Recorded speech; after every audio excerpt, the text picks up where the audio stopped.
Okay, well, hey, good morning, everybody. It is a rainy day here, so I'm going to stay inside.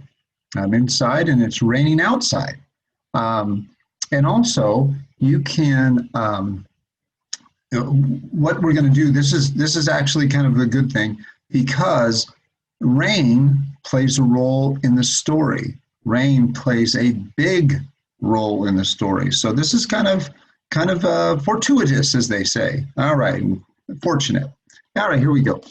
So the last we heard, we knew that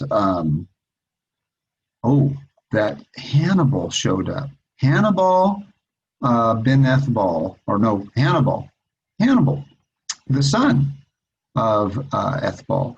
And so, is he going to be happy to see Uriah? Or maybe not. I don't know. We'll have to see. All right, let me turn on a light in here. Turn off the light. No, light's okay. Light's okay. All right, so let's get into this right now. This chapter 19, wax and mutton fat. Mutton fat. All right. For thousands of years, all the nations of the world had met in battle on the plain of Estrellion.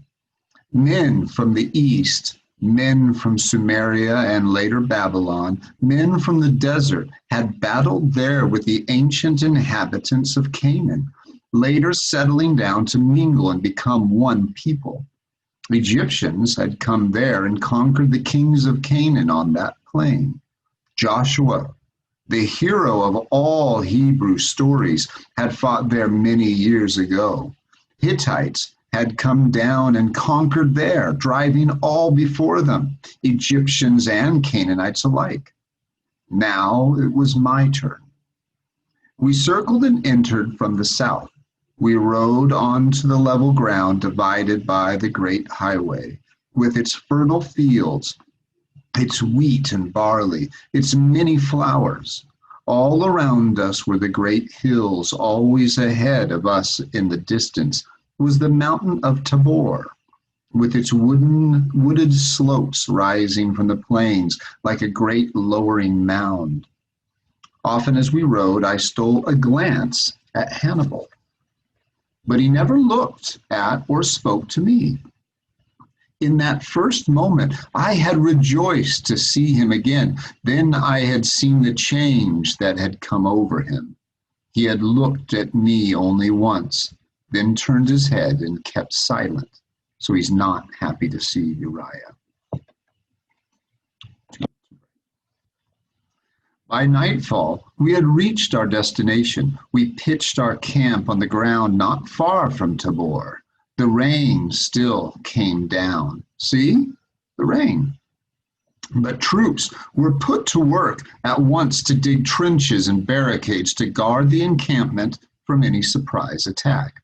Moses, remember he's the Egyptian, Harwindulus, he's the Hittite, Hannibal, the Canaanite, and I huddled in our tent, warmed by coals of fire in a little pot. Sometimes we looked out across the valley toward the heights of Tabor and thought we could make out dark figures among the flares that lit the lower slopes. "Can you hear them sing?" asked Moses, and over the wet night air came the faint sound of shouts and chanting by many voices. "They're dancing before their God," I said. "We could show them some dancing of our own," said Harwindulus, and broke into a battle song. But I did not join him. "I could sing them a song," said Moses, and I thought he would croon one of the sentimental songs of the Egyptian soldiers, 7 days to yesterday, or "If you would come to me speedily." But instead, he bowed his head as if in prayer and sang softly, "How manifold are thy works! They are hidden from before us. O sole God, like whom there is no other." So he's singing about the one true God, one God. He's not singing about the Egyptian gods. That's different. Who else do we remember that did that in Egyptian history? We heard the story from Lady Maris earlier in the book. "Shut your mouth," shouted Hannibal, speaking for the first time. The three of us stopped still and stared at him. His face had gone white with fear and anger. "Do you want to make sure that we all will die with your wicked jokes? The song of the accursed Pharaoh on a night like this. May the balls forgive us all." And with a little sob, he pressed to his lips the amulet that hung about his neck. I looked at Harwindolus and saw that he had turned pale. The rain had lightened to a mist in the early morning, and word was spread that a champion was going out to challenge the Hebrews.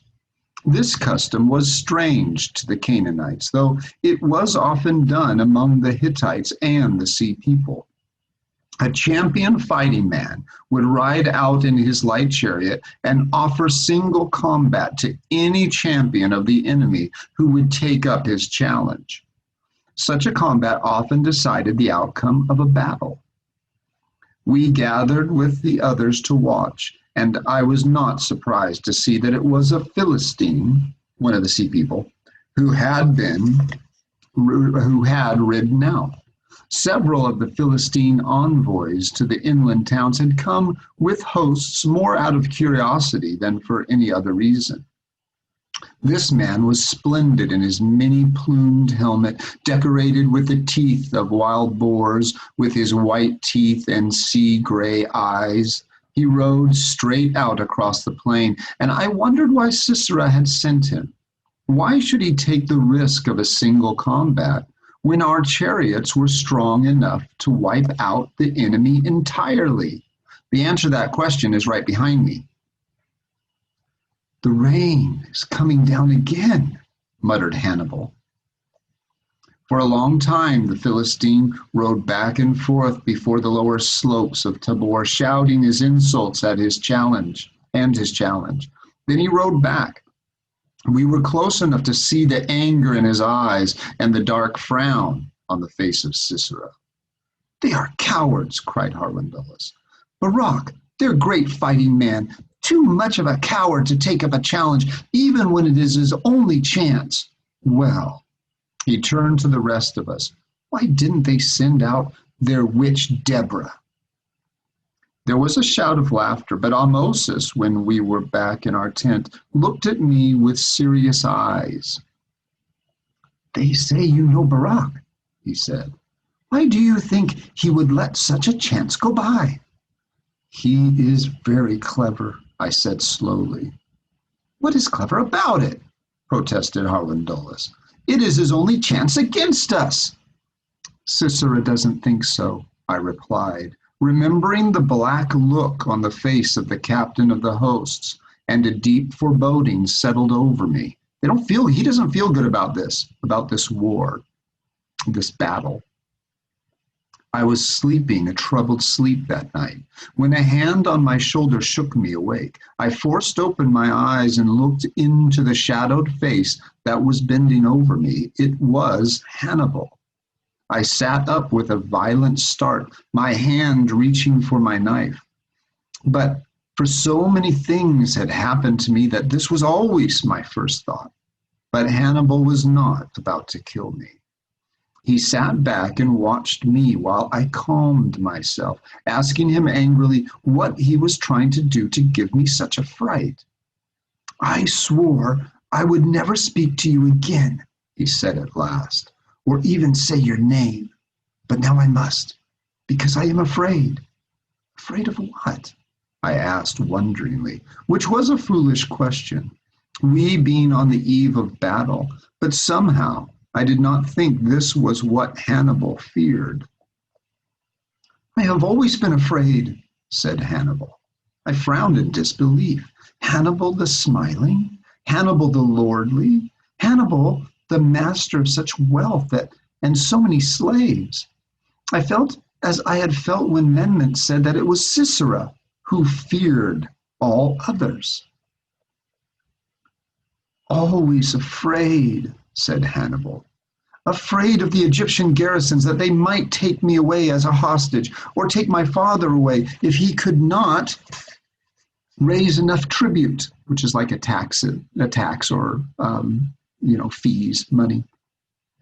Afraid of the Hittites, that they might come down and burn and pillage again. Afraid of the priests, that they might give me to the god of the unblemished firstborn child of rank could not be found. Afraid of the gods, but most of all of Moloch, always Moloch. He wiped his forehead with his fine linen cloth, and I found that I was feeling a little sick. But I asked him after a while, what is it you are afraid of now? What is this sin they say you are atoning for? Not my sin, said Hannibal. Yours and that other one's who calls himself my kinsman. He's referring to Jotham. 7 other children were sacrificed in Jabin's place to appease the god. The people spit on us in the streets, on us, of the house of Ethbal. 7 other kids were killed and sacrificed instead of Jabin. That's what they did. That's what they did to appease the god Moloch. Okay, that's gross and that's horrible. My father lies in his bed and I think he is dying. And I must leave my home unprotected and offer myself in battle as an atonement for my family's crime against Moloch because of what Jotham did and in taking Jabin. And Uriah helped him. Now, when he stopped and beat his clenched fist helplessly against his knee. Now, when what? I prompted him impatiently. The sea people have begun their attack on Egypt. Our sailors have seen their fleet sailing south from Crete and eastward toward Sidon. The Egyptians make ready to withdraw their garrison from Tyre and the other cities to swell their troops at home. And my sister is there alone. My sister, Mehitabel, if you remember, and my grandmother, the Lady Maris, with no one to defend them but a dying man and to kill the Philistine. I finished for him, staring into the shadows in dismay. The night seemed to hang heavy like a blanket in the tent, and I had begun to tremble. After a moment, Hannibal said, "You must make me a promise. There is no one else. That is why I have broken my vow and spoken to you." "What must I do?" I asked him. "I will die in this battle," said Hannibal. I caught my breath and made the sign against evil. My family has offended Moloch, and I know now that only my death will appease him. You must promise me that if you live, you will go back to Tyre and keep Mehitabel safe. There is no one else. You must promise. I promised, for I had brought such trouble upon him that I could refuse him nothing. And for a long time after, I lay turning his words over in my mind, while he, his mind at rest, slept peacefully beside me. But I was to have no sleep that night. Not long after, Harwin Dulles shook me by the shoulder. "Are you awake?" he whispered. "I am now," I grumbled. "I have been awake a long time," he said solemnly, "thinking, Uriah Tarhund. Was there an old woman in your village?" "Of course," I snapped, and tried to bury my head beneath my robe, but Harwin Dulles clung to my shoulder. "Do you remember any of the things she used to do? Our old woman put a curse on a man they thought was helping Midas the Phrygian, and he sickened and died." I sat up angrily. "What are you talking about?" "What I have been thinking," said Harwin Dulles, "is that if it would work for her, why would it not work for us?" I stared at him, the skin beginning to crawl on the back of my neck. "These things are very strange," said Harwin Dulles. "All this rain when the season is past, and that Egyptian as good as asking the gods to turn against us. Your Hannibal was right. Canaanites are not good for much, but they know about things like that. Look." I looked at what he held in his hand and saw that somewhere he had gotten a hold of a bit of wax and a piece of mutton fat.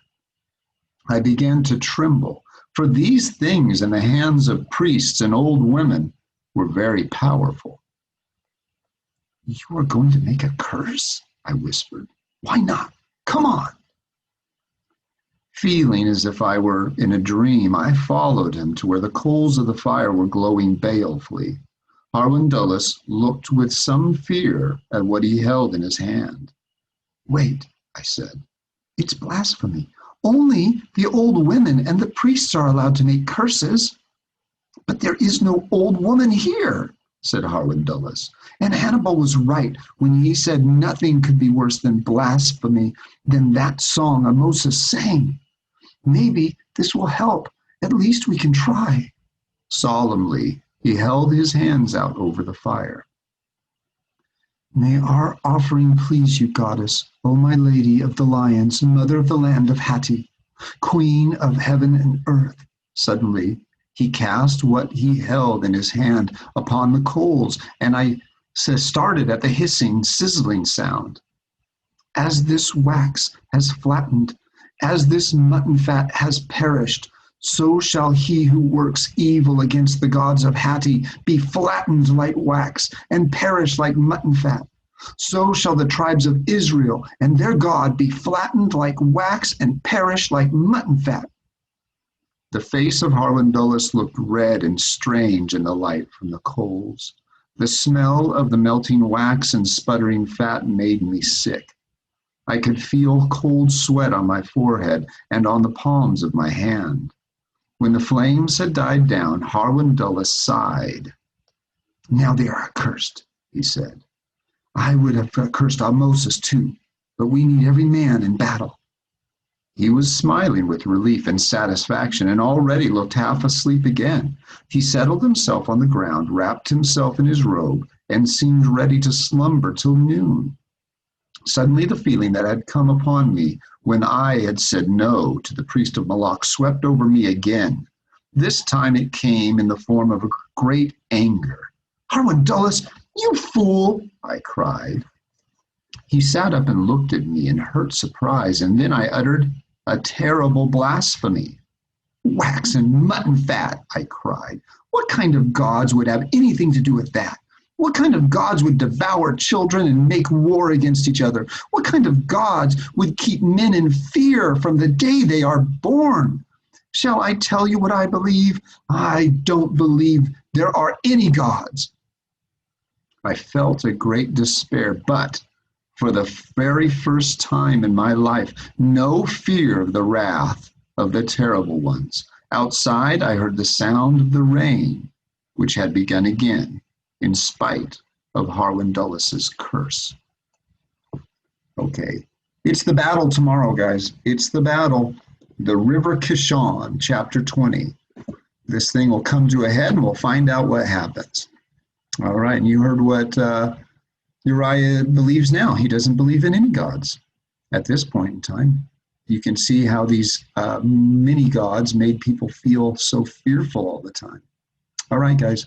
Well, I'll see if this rain ends or not by tomorrow. I sure hope so. But right now it's kind of nice. You guys have a great day. I'll see you tomorrow. Take care. Bye-bye.